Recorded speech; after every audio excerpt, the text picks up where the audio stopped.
Lo que realmente me emociona es ver cómo se miran, cómo se cuidan, cómo se valoran, cómo son los mejores amigos.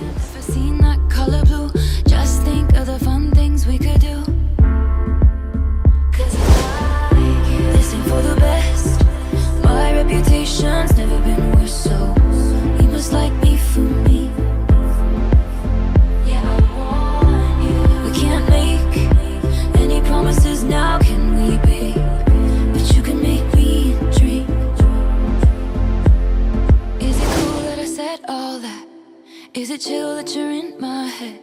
'Cause I know that it's delicate. Is it cool that I said all that? Is it too soon to do this yet? 'Cause I know that it's delicate. Isn't it, isn't it, isn't it? Isn't it? Isn't it, isn't it, isn't it? Isn't it delicate?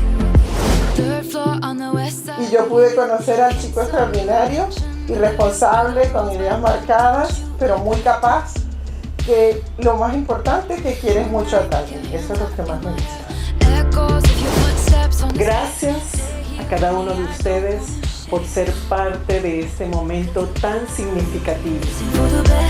Tan hija mía. Parece que fue ayer cuando me decía, mamá, te quiero como vos la guía, hasta el infinito y más allá. Eres buena, cariñosa y guapa. Te has ganado nuestro cariño. Espero que de todo corazón que seáis felices y que nunca os falte esa sonrisa de complicidad. Is it chill that you're in my head? 'Cause I know that it's delicate. Is it cool that I said all that? Is it too soon to do this yet? 'Cause I know that it's delicate.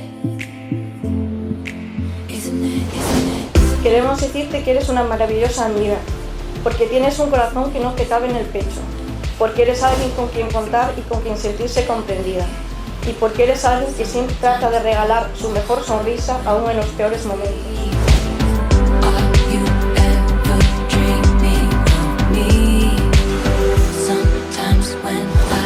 Hoy estoy aquí frente a ti, nervioso y profundamente enamorado. Pero quiero que sepas que me demuestras cada día que me quieres con miles de pequeños detalles.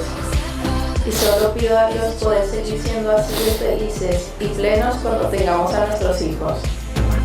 No puedo esperar a seguir viviendo la vida de tu mano ahora como tu esposa. Te amo.